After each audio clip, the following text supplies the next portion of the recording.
सबसे पहले आपको बताएं, चीन के शहर तियानजिन में शंघाई ताउन तंजीम के सरबराह इजलास जारी है। वज़ीर आज़म शहबाज शरीफ इजलास में शरीक हैं। इजलास में पहुंचने पर चीनी सदर शी जिनपिंग ने वज़ीर आज़म शहबाज शरीफ का इस्तकबाल किया। रूसी सदर पुतिन और दीगर रहनुमा भी इजलास में मौजूद हैं।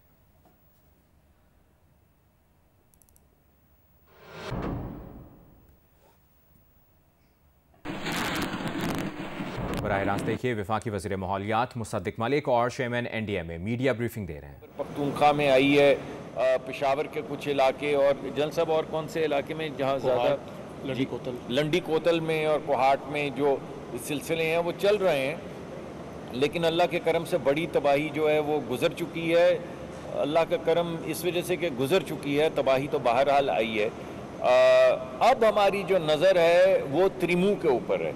त्रिमू से आगे पंजनत, पंजनत से आगे कोट मिठन, त्रिमू के ऊपर 2 दरिया मिलेंगे आपस में, पंजनत के ऊपर 4 दरिया मिलेंगे। पंज इस वजह से कहते हैं कि 5वां दरिया तो ब्यास जो इंडिया में ही रह जाता है उसका भी पानी फ्लो करके आता है, इस वजह से उसे पंजनत कहते हैं। 5 हमारे दरिया और एक जो बहता पानी दूसरे दरिया से आ रहा है, मिलके 6 दरिया इकट्ठे हो जाएंगे।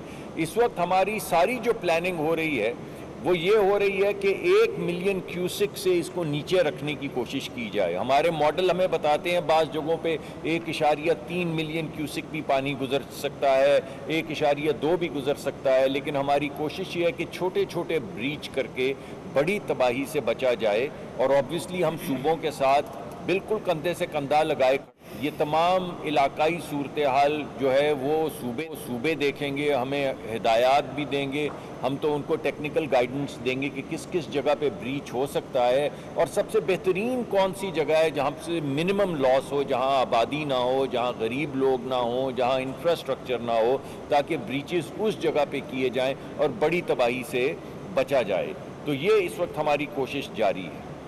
हमारे जी इस वक्त डिस्प्लेस्ड लोग यानी वो लोग जो इस सैलाब की वजह से मुतासिर हुए हैं और जिनको तबाही से हटाया गया है, वो लगभग 2 मिलियन लोग हैं, यानी 20 लाख लोग अभी तक इस तबाही की वजह से हम डिस्प्लेस कर चुके हैं। उसमें से हमारा जो एनालिसिस और हमारा जो प्राइमरी टारगेट है, वैसे तो हर सिटीज़न की हिफाजत हमारा फ़र्ज़ है, हर सिटीज़न की, अमीर की भी हिफाजत हमारा फ़र्ज़ है, लेकिन जनरल साहब का, मेरा, वज़ीर आज़म का, फील्ड मार्शल का, हमारा असल जो टारगेट सेगमेंट है वो 40% वो लोग हैं जो गरीब हैं।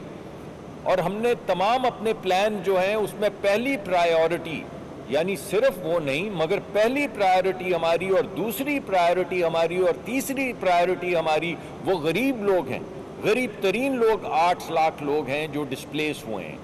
इस डिस्प्लेसमेंट के अलावा भी तबाही आई है, फसलें तबाह हुई हैं, उनका तखमीना बाद में लगाया जाएगा और जब रिहेबिलिटेशन की पॉलिसी और स्ट्रैटेजी हम आपके सामने लेकर आएंगे तो आपको पता चल जाएगा कि उन मुतासिरीन के लिए क्या किया जा रहा है जो गालिबन 20 लाख से ये 2 मिलियन 20 लाख से ज़्यादा होंगे, लेकिन जो डिस्प्लेस्ड लोग हैं जिनके लिए इस वक्त हम खातिर खा काम करने की कोशिश कर रहे हैं, भरपूर कोशिश कर रहे हैं, उनमें से 8 लाख वो गरीब लोग हैं जिनके कोई अमीर रिश्तेदार नहीं हैं, जो डिस्प्लेस हो गए हैं, जिनको अदविया चाहिए, जिनको वाटर बॉर्न डिजीज़ यानी पानी के जो मुयसर नहीं होता, ऐसा पानी जो पीने लायक हो, उसकी वजह से जो बीमारियां फैलती हैं, कोई एपिडेमिक ना फैले, मस्कीटो नेट्स पहुंचाने हैं, टेंट्स पहुंचाने हैं, अदविया पहुंचानी है, खाना पहुंचाना है, बिजली पहुंचानी है, इन तमाम चीज़ों के लिए हमारा प्राइमरी फोकस वो डिस्प्लेस्ड गरीब लोग हैं जिन पे काम किया जा रहा है। बहुत से लोग आपको नज़र आएंगे जो कहेंगे मेरे पास दवाई नहीं पहुंची, मेरे पास पानी नहीं पहुंचा, मेरे पास टेंट नहीं पहुंचा।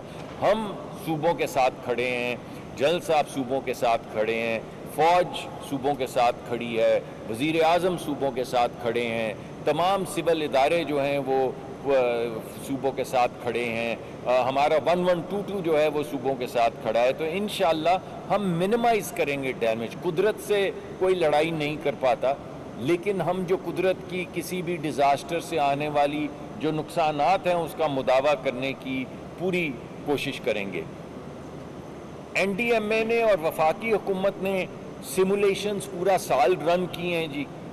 6 महीने पहले से हमने सूबों को बताना शुरू कर दिया कि इस मर्तबा मानसून की सिचुएशन क्या होगी। मैंने भी कई टेलीविज़न प्रोग्राम्स पे आके बताया, कई महीने पहले बताया कि इस दफ़ा मानसून की इंटेंसिटी कितनी होगी, मानसून के साइकिल्स कितने होंगे, ग्लेशियर क्यों ज़्यादा मेल्ट कर रहे हैं, वगैरह वगैरह, और उसके नतीजे में हमें तैयारी करनी होगी। सिर्फ हमने सिमुलेशन करके सूबों को इन्फॉर्मेशन नहीं दी, बल्कि हमने ट्रेनिंग प्रोग्राम्स करवाए हैं, इवैक्यूएशन के लिए कम्युनिटी के लेवल के ऊपर ट्रेनिंग करवाई है, ताकि अगर कोई भी ऐसा डिज़ास्टर आए, कुदरती आफत आए, तो उससे हद्दुल इम्कान कोशिश की जाए कि हम कैसे निमट सकते हैं। और अल्लाह तमाम सोगवारान को और लव्ड वंस को, अल्लाह जो शहीद हुए हैं, जो हलाक हुए हैं, अल्लाह उनको सब्र जमील दे और उनको जन्नत में जगह दे। मगर आपने देखा होगा कि कदरे जहाँ पे मोर प्रिडिक्टेबल रिवर फ्लोज की वजह से तबाही आ रही है, जानी नुकसान कम हो रहा है क्योंकि वक्त से पहले उनको एवैक्यूएट करवाया जा रहा है। और मेरे ख्याल में जनरल साहब आपको बताएंगे कि 1.6 मिलियन के करीब, ये जो भी नंबर है जनरल साहब आप बताइएगा, मैं गलत नंबर दे दूंगा, कि वो तो एवैक्यूएशन जनरल साहब करवा चुके हैं अभी तक। देखिए, अभी मैं जब जनरल साहब कहता हूँ तो मेरा मतलब तमाम वफाकी हुकूमत भी है और सूबाई हुकूमत भी है, जो सारे मिल के ये काम कर रहे हैं। कोई भी इदारा इसका क्रेडिट नहीं लेने का मुस्तहिक, सिर्फ पाकिस्तान इसका, हमारी ज़िम्मेदारी जो डिस्क्रेडिट है वो हमारा है। और अगर कोई सहूलत पैदा हो रही है तो वो पाकिस्तान की सहूलत है, जो पाकिस्तान कोशिश कर रहा है अपने अवाम को फराहम करने की। ये वक्त सिर्फ गरीब आदमी के साथ खड़े होने का है। तो मैं आपसे भी दरख्वास्त करूंगा कि अगर आपके इलाकों में कोई NGO है या आप किसी गरीब आदमी की मदद कर सकते हैं, किसी डिस्प्लेस्ड आदमी की मदद कर सकते हैं, तो प्लीज़ ज़रूर कीजिए। हुकूमत तो आपके साथ खड़ी है, हुकूमत डिस्ट्रिक्ट के साथ खड़ी है, हुकूमत सूबों के साथ खड़ी है, मगर सबसे ज़्यादा हुकूमत गरीब आदमी के साथ खड़ी है। तो जनरल साहब, मैं आपको दरख्वास्त करूँगा कि आप थोड़ी सी तफसीली अगर बात कर लें। बिस्मिल्लाहिर्रहमानिर्रहीम। जिस तरह अभी आपको मुख्तसरन हमने मानसून 2025 के आखिरी स्पेल के बारे में कुछ मालूमात से भी ऑनरेबल मिनिस्टर साहब ने आगाह किया। वज़ीर आज़म पाकिस्तान और फील्ड मार्शल सैयद आसिम मुनीर की हदायत के मुताबिक this is the combined national response, जिसको हम मुख्तसरन आपके सामने पेश करते हैं कि जिस तरह अभी हमने गुज़श्ता हफ्ते में एक बहुत शिद्दत के साथ मानसून बारिशों का एक स्पेल जो हमने देखा, जो हम पंजाब के मशरक़ी इलाकों में और आज़ाद जम्मू एंड कश्मीर, इसके अलावा जो इम्पैक्ट उसका Indian illegally occupied Jammu and Kashmir में नज़र आया, और इसी तरह जो शुमाली इलाके या मशरक़ी इलाके जहाँ से पानी ड्रेन होके पाकिस्तान में दाखिल हुआ। डिज़ास्टर मैनेजमेंट जो पाकिस्तान में सिस्टम अभी तक हमने जो इवॉल्व हुआ है, इसमें जो अर्ली वार्निंग या अभी तक जो इसकी एडवांस अर्ली अलर्ट्स की ज़िम्मेदारी है वो हम NDMA या फेडरल लेवल की है, जो अल्हम्दुलिल्लाह अभी हम तकरीबन 10 महीने से ज़्यादा तकरीबन 95% एक्यूरेसी के साथ बता सकते हैं कि कहाँ पर क्लाइमेट के इंडिकेटर्स को देखते हुए हमारे पास स्ट्रेस पॉइंट्स होंगे या वेदर एनॉमलीज होंगी। जैसे हमने बताया कि हमारे शुमाली इलाका जात में जहाँ ग्लेशियर्स की पिघलने की रफ्तार या इसकी स्पीड में इजाफा हुआ है, हर साल जिस तरह टेम्परेचर बढ़ रहे हैं, ग्लेशियर्स ज़्यादा पिघलेंगे, तो ग्लेशियर पिघलने से वहाँ पे शुमाली इलाकों में फ्लैश फ्लड्स और डेब्रिस फ्लो, लैंडस्लाइड के वाक़यात आगे आने वाले सालों में ज़्यादा होंगे। हम आज जब हम आखिरी मानसून स्पेल की बात करते हैं, यानी पहले 10 दिन सितंबर के, तो इसमें एक और low pressure system Bay of Bengal से मुतवक्को है, जिसने आगे आने वाले 3 से 4 दिनों में दोबारा बारिशें होंगी, जिसमें वो इलाके जो मुल्हिका हैं शुमाली पंजाब के, शुमाली और मशरक़ी पंजाब के, इसी तरह वो इलाके जो Indian illegally occupied Jammu and Kashmir के साथ हैं, तो इन एतराफ़ में बारिशों का तकरीबन ज़्यादा होने का इम्कान है। कुछ बारिशों का जो प्रेशर है वो पाकिस्तान के आज़ाद जम्मू एंड कश्मीर के इलाकों में भी है, बट ये वो स्ट्रेस उस इंटेंसिटी का नहीं है जैसे हमने पिछले हफ्ते में देखा।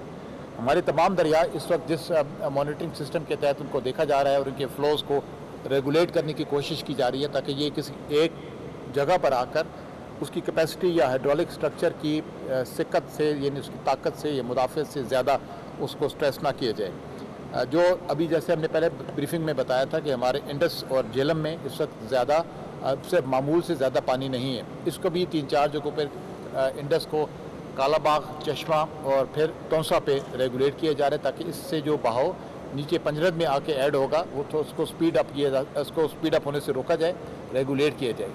जो बड़े दरिया हैं जो इस वक्त पंजाब के ऊपर जिसका स्ट्रेस ज़्यादा है, जिसमें हमने चनाब का जिक्र किया था पिछली ब्रीफिंग में, रावी का भी और सुतलज का, इस वक्त इनके अंदर जो दबाव हैं, जो वो अपने जो जहाँ पे मराला, जसड़ और गंडा सिंह वाला में, सिवाय गंडा सिंह वाला के बाकी तमाम से जो शुरू के मकामात हैं उन पर स्ट्रेस कम हुआ है।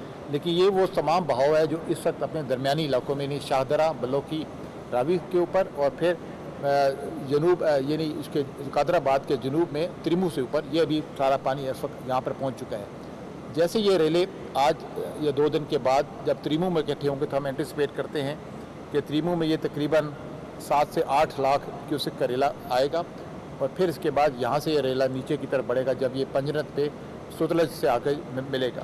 तकरीबन तो 4 से 5 सितंबर के आसपास हम समझते हैं कि ये सारे रेले इस वक्त इकट्ठे होकर फिर ये गुद्दू मराज की तरफ शायद ये 8 से 10 लाख कम से कम, और ज़्यादा से ज़्यादा हम तवक्को करते हैं कि ये तकरीबन 12 से 13 लाख के दरमियान ये रेला इकट्ठा होगा। जैसे हमने बताया, दरमियान में बहुत सारी ऐसी जगह हैं जहाँ पर ये दरियाओं का प्रेशर नेचुरली ये डिसिपेट होता है, यानी जो दोनों तरफ फैलता है, तो ये प्रेशर और ये जो उनके रेलों की मकदार है, इसमें थोड़ा बहुत कमी बेशी भी आ सकती है, जिसको रेगुलरली मॉनिटर किया जा रहा है। इसमें फेडरल के इदारे भी शामिल हैं, और इसके अंदर जो तमाम लोग जो डिस्प्लेस हुए हैं, जैसे अभी हमने अभी डाटा शॉप से शेयर किया, तो तकरीबन 6 लाख लोगों को इस वक्त वहाँ से एवैक्यूएट किया गया है, वाटर वेज से निकाला गया है, और इन लोगों को इस वक्त महफूज कैंपों में इब्तदाई तिब्बी इमदाद और रेस्क्यू किया जा रहा है। इसमें हम खसूसन शुक्रिया अदा करते हैं अपनी मुसल्लह अफवाज का और अपने वो रेस्क्यू वॉलंटियर्स का जिन्होंने वफाकी वज़ीर माहौलियात मुसद्दिक मलिक और चेयरमैन NDMA की मीडिया ब्रीफिंग आपने मुलाहिज़ा की। कराची में जमात इस्लामी के हुकूक कराची मार्च के शुरका PIDC सिग्नल पहुंच गए हैं। पुलिस ने वज़ीर आला हाउस जाने वाली सड़क को कंटेनर लगाकर बंद कर दिया है। रैली के शुरका का PIDC सिग्नल पर धरना जारी है। जमात इस्लामी कराची के अमीर मुनम जफर ने रैली के शुरका से खिताब भी किया है। इसकी तफसील जानते हैं नुमाइंदा जियो न्यूज़ वकास आलम अंगारिया ने हमें ज्वाइन किया है। वकास, क्या कहना था मुनम जफर का रैली से खिताब करते हुए? जी, जमात इस्लामी के तहत हुकूक कराची मार्च जो है वो प्रेस क्लब से शुरू हुआ और PC होटल वाले रास्ते पर पहुंचा, जहां पर कंटेनर्स लगा के मार्च को रोका गया। जमात इस्लामी की तरफ से ये इरादा किया गया था कि वो वज़ीर आला हाउस के सामने एहतजाज करेंगे, लेकिन रुकावटों की वजह से वो वहां नहीं पहुंच सके। मुनम जफर अमीर जमात इस्लामी कराची का खिताब जारी था। उनका कहना था कि शहरियों को जो उन्होंने MQM और पीपल्स पार्टी पर तनकीद की, उनको कहा कि ये जो है वो कई दिहाइयों से जो हुकूक हैं कराची के वो नहीं दिए गए, जिसमें जो है वो उन्होंने ये भी तनकीद की कि जो मुंतखब हुक्मरान हैं वो मुंतखब होकर नहीं आए बल्कि फॉर्म 47 के जरिए आए हैं। इसके अलावा जो है वो मुर्तज़ा वहाब पर भी उनकी तनकीद थी। इनकी जो शहरी इंतजामिया थी उसके ऊपर भी उन्होंने जो है वो तनकीद करते हुए कहा कि इन बारिशों में जो 17 साल से हुकूमत थी उसकी पोली खुल गई है। कोई काम यहाँ पे नहीं किया गया। कराची में K4 मंसूबा अब तक मुकम्मल नहीं हुआ। अलगढ़ के कराची के जितने भी मसाइल थे वो भी इस वक्त कराची में मुकम्मल तौर पे हल नहीं हुए, जिसके तहत ये मार्च किया गया है। इस वक्त भी जो है वो सारे शुरका धरने में मौजूद हैं, जितने भी कारकुनान हैं वो बैठे हैं और मुनम जफर का जो है वो खिताब जारी है। जी ठीक है, बहुत शुक्रिया आपका वकास आलम, आपने अपडेट किया। भारत ने दरियाए चिनाब में एक और बड़ा सैलाबी रेला छोड़ दिया। ज़राए पंजाब हुकूमत के मुताबिक भारत ने सलाल डैम के सारे गेट खोल दिए हैं। भारत से आने वाला सैलाबी रेला 8 लाख क्यूसेक का है। 8 लाख क्यूसेक का रेला 2 रोज़ बाद हेडमराला पहुंच जाएगा। ज़िले इंतजामिया का कहना है कि आने वाले सैलाबी रेले की इतला अभी मिली है। दरियाए चिनाब से मुल्का इलाकों में ऐलानात करवा रहे हैं। मुमकिन सैलाबी रेले से निपटने के लिए तैयारियाँ शुरू कर दी हैं।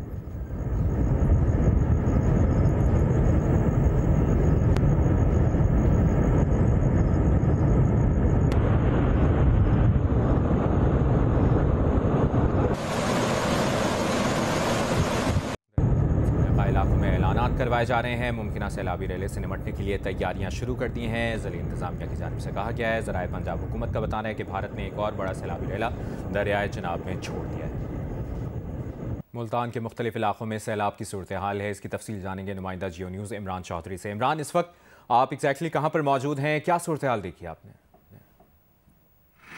जी बिल्कुल, मैं इस वक्त मुल्तान में दरिया चनाब के बस्ती लंगड़ियाल पे मौजूद हूँ। मैं अपने कैमरामैन अयूब कुरैशी से कहूँगा कि वो ज़रा आपको पैन करके दिखाए कि 2 रोज़ कबल तक ये बस्ती जो थी ये आबाद थी, यहाँ पे लोग रह रहे थे, लेकिन 2 दिन के अंदर अंदर यहाँ पर पानी आया। इस वक्त भी पानी का बहाव आपको नज़र आ रहा होगा, बहुत तेज़ है, और ये बस्ती जो है तकरीबन आधी बस्ती जो है वो दरिया बुर्द हो चुकी है। और अब जैसे बस्ती लंगड़ियाल की जो पीछे की आबादी है सिर्फ वो रह गई है। लोग जो है वो उनका इनखला जारी है और उसमें तेज़ी आई है। अब पुलिस जो है in good faith by force जो है वो लोगों को निकाल रही है। हमें CPO मुल्तान सादिक अली डोगर ने बताया कि गुज़िश्ता रात पूरे डिस्ट्रिक्ट मुल्तान की 3 तहसीलों में 10,000 लोगों को जो है वो ज़बरदस्ती है वो निकाला गया। लोग वहाँ से निकलने के लिए आमादा नहीं थे, उनको आमादा किया गया, उनको पुलिस की गाड़ियाँ फराम की गई और उनको महफूज मुकामात पर जो है वो मुंतकिल किया गया। इस वक्त भी आपको मेरे बैकग्राउंड में नज़र आ रहा होगा शाम का टाइम हो चुका है, अभी भी जो है वो मुतलका अदारे यहाँ पर मौजूद हैं और लोगों को यहाँ पर आने से मना कर रहे हैं और ये यहाँ पे ऐलानात करवाए जा रहे हैं और अब फोर्सफुली जो इनखला है वो शुरू हो चुका है। शुक्रिया।